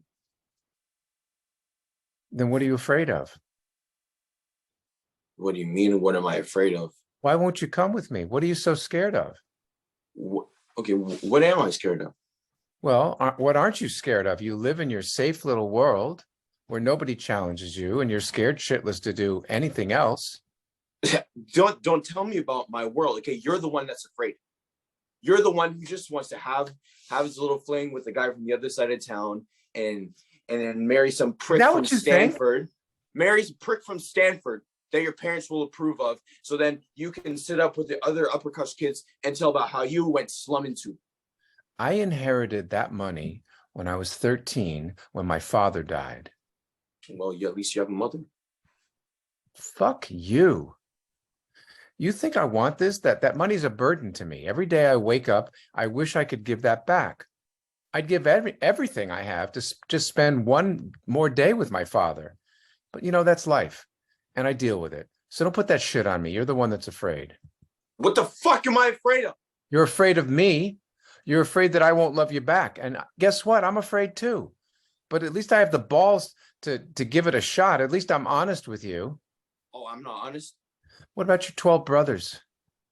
Oh, that's what this is about. That's what this is about. So you want me to tell you that I don't actually have 12 brothers, that I'm a fucking orphan? Is that what you want to hear? Yes, Will. I didn't even know that. Well, you don't want to hear that. You don't want to hear that I got 12. I got cigarettes put on me on the skin. That this isn't surgery. You don't want to hear that. Don't tell me you want to hear that shit. Yes, I do. Did you ever think that maybe I could help you? That maybe that's the point, that we're a team? What, you coming here to save me now? Is that what you want to do? Do I have a sign on my back that says, save me? I don't want to save you. I just want to be with you. I love you. I love you. Don't bullshit me. Don't fucking bullshit me. You know what I want to hear? I want to hear that you don't love me. If you tell me that, then I'll leave you alone. I won't ask any questions, and I won't be in your life.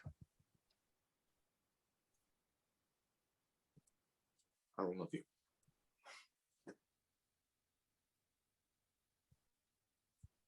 Well, I would drop the mic on that, man. I think that's pretty good all the way.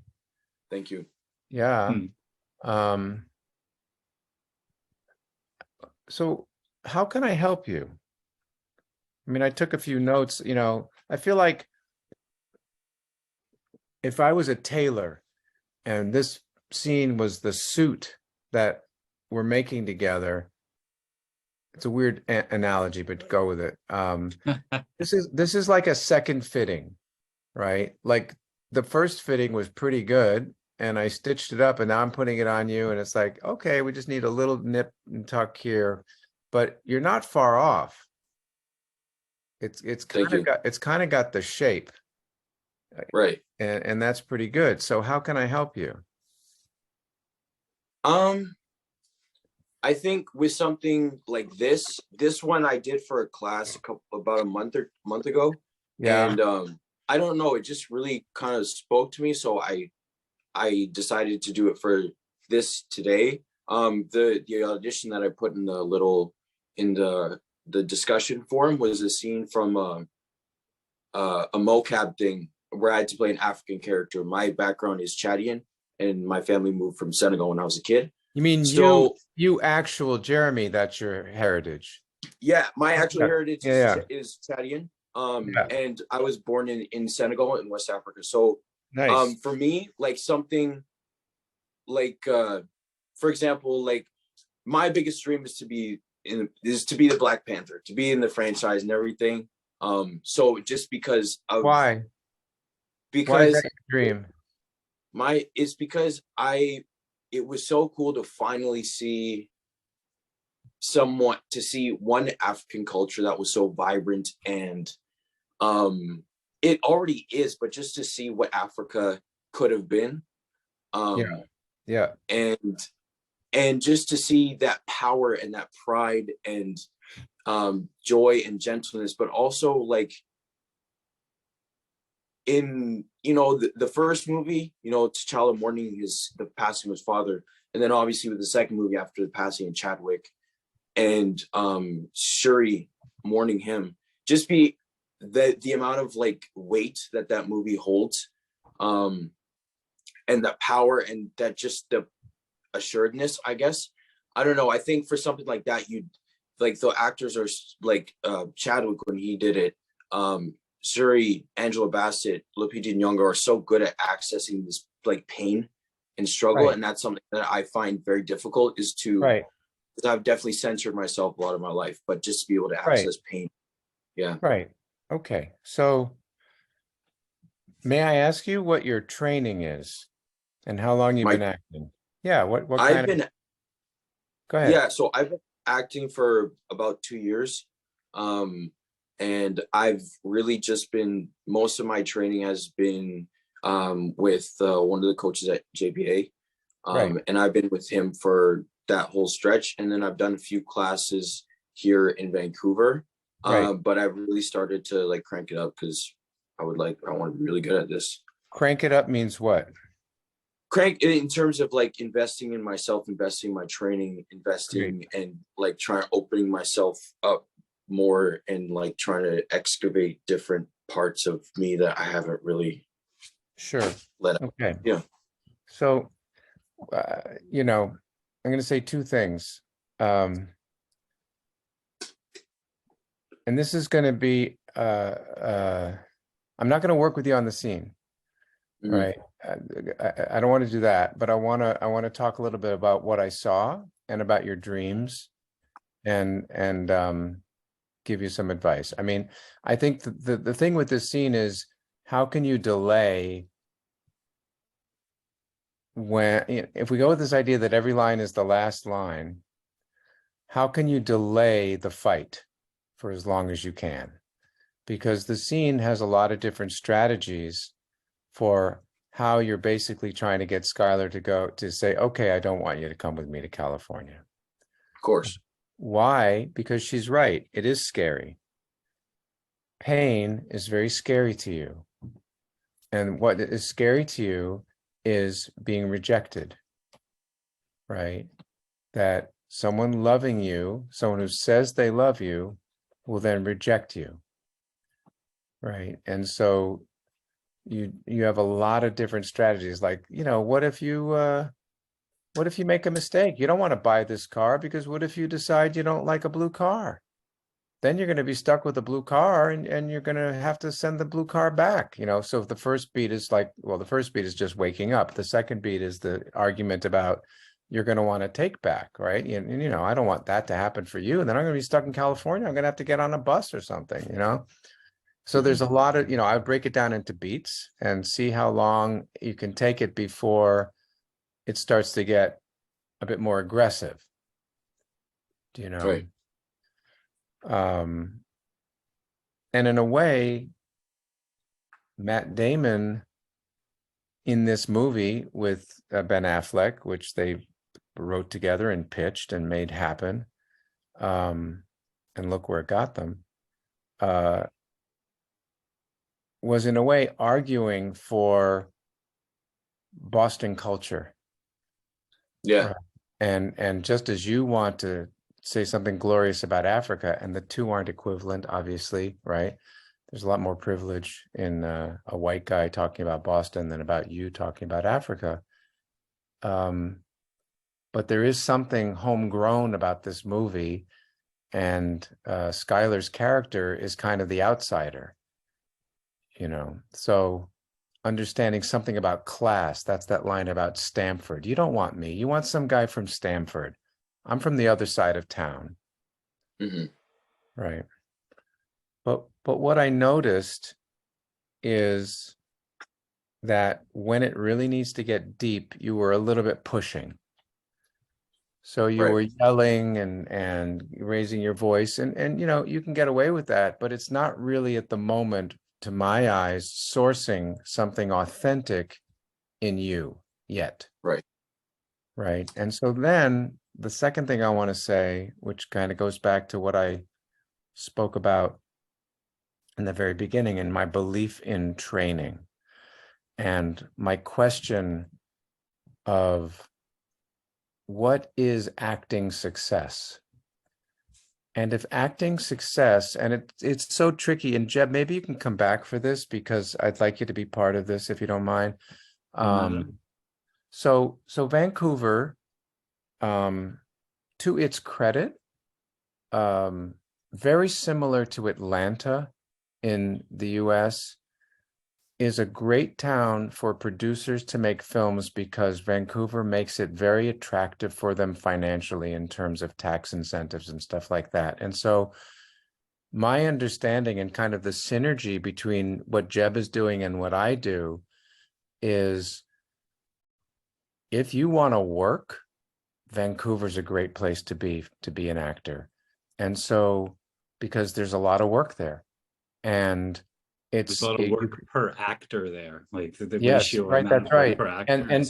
And chances are, in not that long a time, you'll know most of the people who are up for the parts you're up for, because you can be a bigger fish in a smaller pond, and you're going to work, and you have a great look, and you come across great, so you're going to work. There's no question about that. What I notice when I work with actors who have made Vancouver and Atlanta, because I work with a studio down in Atlanta, and I've been going down there for a couple of years, a wonderful place called Drama Inc. Great actors, lots of work, but less focus on training in terms of process training, and more focus on, this is what it looks like to do a self-tape, and this is how you work on procedurals, and this is how you work on 1-camera, 3-camera comedy. And man, do you get those skills. Those are skills.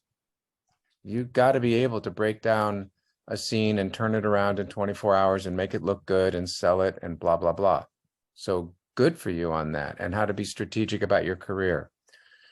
But digging into the process stuff, like, I don't talk about the business for the 2 years that my students are studying with me, even though I want them all to work, because they're seeing the training as an investment in their talent, right? And so what I would urge you to include in your arsenal, or even think about before you think about getting more jobs, is really digging deep into you and like with no need to ship it. Like I put actors in scenes in my studio that they would never get cast in, not in a million years, because I know it's going to stretch them. And I think it would be great as an investment in your talent to really dig in, because the best actors we have come from conservatory training, come from the theater, work in the theater, go into film and television, come back to the theater. So I'm talking about like Denzel, Francis McDormand, you know, wonderful, wonderful actors, Sam Rockwell, who can really do the work. I mean, Sam, when he came to work with Bill Esper, he was a working actor. He'd done a couple of movies. He was signed. His parents were both actors. He'd been acting since he was a kid. He was just going to do Bill's summer intensive. And then something in him said, whoa, I'm learning stuff I never knew before. And he had an agent at Gersh, great agency. And he said, okay, unless it's Scorsese calling, I'm in the lab. I'm in the dojo. I'm on hold for 2 years. And he paused his career for 2 years so he could train with Bill. And he came out 10xing his possibilities. Mm-hmm. Right. So I don't know what that sounds like. Most people don't want to hear about it because they get nervous and they have a fear of missing out. And agents don't like this either. Agents are constantly telling people who come to me to think about training, no, it's pilot season. You can't do that. Get a coach. But a coach can only work with you on a particular piece of material, this audition, that job. It doesn't set you up for the next job. Right. So I'll get off my soapbox. And I said I wanted Jeb to join in, but he's just sitting here listening. Like, and I completely agree. I think that there's this constant kind of ebb and flow. And I see is like, I don't mean hierarchically, but I visualize our training as like a pyramid. And I think that there's an ever broadening and deepening base of the pyramid, almost like the iceberg that goes down. And I see that as the ongoing love for craft. Has nothing to do with whether you're going to get hired. It's why you're doing this thing in the first place. It's your passionate, geeked out joy of this craft and all it can give back to you. And that is like, that's the soulful, groundful, masterful stuff. And then I see the top of it, and I preface this by saying not hierarchical, but in terms of like everything that you're going to achieve in your career, the heights of it are built up on top of all of that, you know? And where I have sought to focus as I came into business, I'm an actor who loves and has the ground level of training that Terry talks about, which is why I think there's synergies. I chose never to compete with other guys teaching that, because there's other people who teach that better than I do. I chose to focus on how do we get work in town to find that balance, you know? And I think that what happens is over the course of an actor's career, I think one thing's true about the 2 years sounds horrible. I think when you're 24, that sounds like an eternity. To me, that sounds like, you know, a tax season or something. It's just like, it's not as much time as we think it is in terms of our life's journey. But I think we need to constantly be playing between both of those balances. And there's the love and joy and foundational building, which I think never stops. And then there's a time to be building on the career, on the audition of the week, the career choices and whatever. And I think the actor needs to find both. But I think we often have a propensity to think that it's kind of one or the other, and you really, really need to find the ongoing balance as you go, you know. And that's why I'm excited to have this taking Terry and me 2 years to get to this place where we're talking about an actual collaboration. But that to me is why I'm not excited to work with Terry to do like a one-off workshop. I'm excited because he and his studio can provide this wonderful kind of synergistic balance to JBA and what we're doing along the way. So I'm thrilled to introduce. I hope that makes, that's what I have to say about that. Where was some go there, you know? No, that definitely does resonate with me too. I think that's another thing. I was like just figuring out, okay, what do I need to find within myself that aligns the most with this character, and is trying to figure out what my process is. So is this a lot of experimenting on what works? What yeah, but I'm saying something different. I'm not talking about the character. I'm Okay. talking about, I'm Your not life as an saying if actor. you're a guitar player, how do you play this song? I'm saying let's get really good at the guitar. Yeah. Let's find out how you play the guitar authentically so that if there's a new composition made, you feel so ready and competent to play it that it's not even an issue. Hmm. So I'm saying That's the one. focus less on auditions and focus more on opening up and discovering who you really are without the pressure to book. Yeah. Yeah, Okay, cool. Thank you. right. So you want to take a few questions? Yeah, are you able to see the Q&A, Terry? I'm not sure if Oh, it's set up let to me allow see. you I to see it or can, let me, not. let me just see that. Yeah, okay. I can pick it. I can pick and choose if you Yeah, can't. you but pick if and you, choose. Yeah, okay, yeah. well, there's an early one on Melissa asks. If do you want me to read it out or can you see Yeah, I it? see it. It's a great question. Go ahead, read it Okay. out. Okay. She says, unless I heard wrong, Terry said you should pre-plan how you feel about the lines that characters say in a scene and not wait for the shooting day to see what the other actor gives you. How does this jive with the Correct. Meisner philosophy of listening and reacting to their actor? Please elaborate. Yeah, it's a paradox. And thank you, Melissa, for that question, right? So, oh, what did I do? So I'm talking about script analysis. So I'm talking about reading the script and having some sense in the script. Like, let's just take Who's Afraid of Virginia Woolf? If I'm playing George, whoever's playing Martha, I want to predetermine based on my understanding of Albie and what Albie wrote, what's happening in every moment, what my character's arc is, what my relationship is to Martha, and when Martha says something to me, how I feel about what she said. Now, that to me is a loose scaffolding that is completely open to what happens on the day. God, would it be great to have some rehearsal so that I could actually get a sense of what the actor's going to do on the day? And if this is a series and I'm a series regular and the other person's a series regular, then I'll see what they do at the table read and I'll make adjustments. But if it's I'm a co-star, I'm a guest star, I'm showing up, I've still made my decisions. And then I see what happens and I'm loose about that. But it gives me a departure point.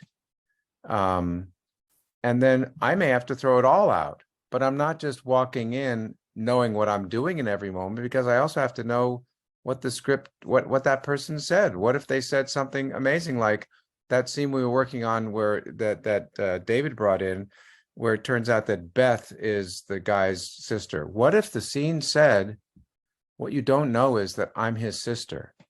Well, that's a major discovery, right? I can't just wait on the day and see what happens. I got to know as the character, holy cow, you just pulled the rug out from under me. The meaning of that moment is, holy shit. I got to know that ahead of time. And then I'm going to see how you deliver it on the day so that I can stay in the moment and it can feel fresh. I always think of it, Terry, as deep immersion in the stakes and in the circumstances as discovered through textual analysis. Deep immersion in those circumstances so that I will do nothing but respond truthfully in the moment. And I always see the actions that I uncover as I'm going through my script analysis as clues that indicate what the circumstance itself must be, so that I'm totally natural. And if it's not working, right, we reverse engineer or talk about directorial or talk about different stuff. Yeah. You see input, output. Yeah. So in this picture with Daniel Craig that we're working on, we've crafted a moment. It's not in the script. He's at a bar in Mexico and he's in love with this guy.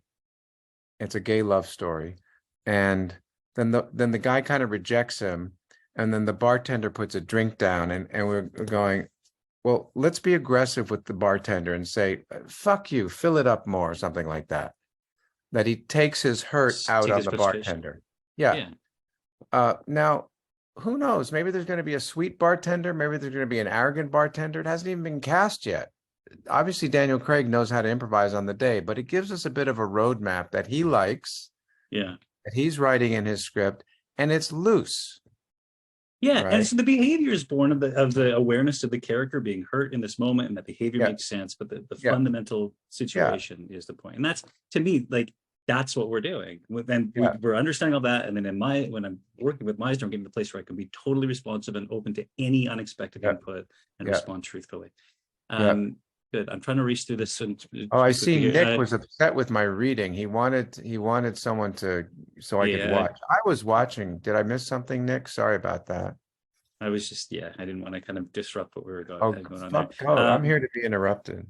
Okay, well then, I think the anonymous attendee and the anonymous attendee is the same person, talking about grounding themselves in comedic auditions. Any thoughts on that?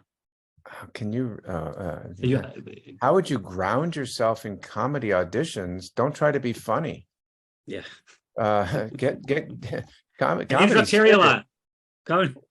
Comedy's don't try to be funny. You know, look at Galaxy Quest, right? Do you know that film with Sam Rockwell? Very funny movie, Sigourney Weaver, Tony Shalhoub, Alan Rickman, incredible film. So Sam's character is a guy named Guy Fleegman. That is a high comedy movie. It's so funny. His character, the engine of his character is terror. Yeah. So Sam had to do work on that. That was so much about, oh my fucking God, I'm going to really die. I'm going to seriously die now. Of course, as an actor, he knew that was going to be funny. But if he wasn't grounded in the holy shit, I'm going to fucking die right now, it wouldn't have been funny. Yeah. Then you're just trying to tell a joke, right? Yeah. Don't try to be funny. Get grounded in what is happening. What are the actual circumstances, and let the comedy take care of itself. I agree. Yeah. That's beautiful. Yeah. Laura, I'm not sure. I believe you're referencing the last scene itself here, with the Good Will Hunting scene based on timing. This scene begins with two conflicting emotions, defensive and yearning. Does it tie into the assumption that every line is the last line? Not really.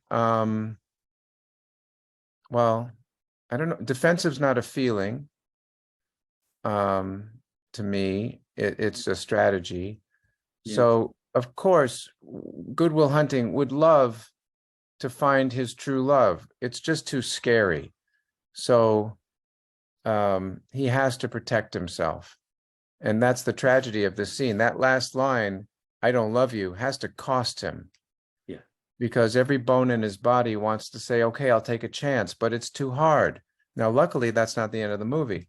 But so, and, you know, you can have two feelings happening at the same time, but what this guy has to protect himself. That is because of his fear. And so because of his fear, the yearning, there's no room for it. It just is going to cost him.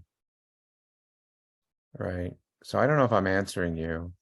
I think I hear there's a recurrent theme. Surprise, surprise. It's root yourself deeply in the truth and do what the character would do. And Will's trying to stop the conversation. Has to. And why? Because he gets hurt when he's exposed to love, because of his whole history. You know, it's a matter of survival for him. Yes, he's right back when he got burned. An ingrained sense of survival. It's not. He can't even trust Skylar, because every time he trusts, he gets burned, literally. Yeah. And so he's applying a template from the past to the now, and he can't see her, which is when the audience is going, Will, just take a chance, take a chance. She wants you. And he has to be self-destructive for the sake of survival. And we hate him for doing that, but we understand because he's terrified. It's hard to take risks. It is. That's what makes them valuable. And that's what makes us love the people that do. Terry, we're over the time. Yeah, I see that. Hey, thank you, friends. Thank you so much. Jeb, is there a way for you to save the chat? I don't know how to do that. I think it auto saves for me. I'll send on our email trail. I'll send just so I can send my mother and tell her. Yeah, how great all you the are, people right? in Vancouver and all the Canadians. Gary, before we sign off, can you give us a 30-second or more, if you have, kind of just overview of what our weekend ahead looks like for people? Sure. Just from your mouth. For what I think, and thank you, and thanks for the opportunity, and I hope this had some value for you, and I'm really. Be proud to be actors. We need stories. there's only one of you, so therefore there's room for you, right? And don't think like, oh, there are too many actors, why bother? Because if you really work to be good and to be yourself, you have something unique to offer. And I'm really optimistic about this art form. And even with all the technology that's coming, and like, there are bots that'll get your Amazon packages, and there are drones that'll drop it off to you. I don't think actors are ever going to be replaced by robots. I think they will always need us, and stories are meaningful. So I love that you're all here, and I love that we get to do this thing that's so meaningful to me. It's not frivolous. It really heals the world. So that's me just about what we do, and thank you. In terms of the weekend, again, simply, I want to get into how to make it better. And from what I understand, we're going to have scenes. So you will not see me reading. I will not be reading. I will be watching and taking notes, and I will have read the plays ahead of time, so that I won't be winging it too much. I'll be winging it in the moment with the actors, but we're going to work on, Jeb, are we looking at 12 people, probably 6 scenes? Yeah. 12, I think we said, yeah. So, and auditors who want to watch, because I like to do that too. So we're gonna have 12 people, 6 scenes, good scenes, theatrical scenes, some, like 8 to 12 minute scenes, not scenes from film and television for the most part, that are blocked, right? I mean, ideally, you're in the same space and the camera's watching both of you. If you do it on Zoom together, that also works. But if you could be in the same space and just have the camera watching you, that's even better. But if not on Zoom, I taught on Zoom for a year and a half, and it works. But costumes, dialects, props, everything. And I'm going to see how it goes. And then I'm going to try and make it better. Right? Which means that I'm going to give you notes. I'll work with you. It's a 2-day workshop. And so what happens on day 2 is you bring the work back after having rehearsed after the workshop. Right? So you will have done some work with me. You'll have some sort of game plan. You'll go off with your partner to try and implement some of those notes and make some new discoveries. And then we'll see it again the next day. So it'll be a brief but intense kind of deep dive into material. Can be dramatic, can be funny, realistic material. So I'm not going to do Shakespeare. I'm not going to do Ionesco. I'm not going to do Moliere. I'm not going to do Oscar Wilde, but let's say anything from Ibsen to now in the realm of realism. And that will make your film and TV work better. 100%. Yeah, because the writing in film and television, for the most part, is crap. The work can be great, but there's not a lot of poetry. And so if you get really good with good writers, and this is me channeling Larry Moss, who's a good friend, and his passion for writers and for language, if you get really good with that, doing Ozark's a piece of cake. So I hope that does justice to what we're going to do, I think. Yeah. I think it does. Thanks for finding the time. From Daniel Craig to us, that's wonderful. No, wonderful. from you to Daniel Craig. Yes, right? agreed. Yeah. We're all in the same place. We're all practicing the same craft. And thanks for being here, guys. I just want to put one more pitch in, because one of my other favorite clients is Natasha Leone, who is the smartest person I've ever met in my life. Poker Face. We worked on that. We worked a lot on Russian Doll as well, but Natasha's brilliant. That has 100 rating on Rotten Tomatoes. It just opened yesterday on Peacock. It's like a remake of Columbo, put together with Ryan Johnson, who you know from Knives Out, which I also worked on with Daniel Craig, and Star Wars. And it's a fun thing. Each episode is its own thing with incredible cast, and it looks really good. I haven't seen all the episodes. They've only got 4, but she's fun. It's a new character for her. It's an hour procedural with some, Natasha Leone wacky comedy, but I think you'd enjoy it. Yeah, she's playing off Adrian Brody in the clip I saw, I believe. Yeah. Adrian Brody, Nick Nolte's in it, like all these great people. Yeah, every week it's a new cast and a new case. So for good quality TV time, that might be fun. All right. Out. Thanks, everybody. Thank you, Terry. We'll be in touch. All right. Take care. All the best. Bye, everybody. Signing off. Bye. Terry, I'll send you the script, or you know what I mean. Thanks, the text. All right. Thanks, sir. Be well. So long, everyone.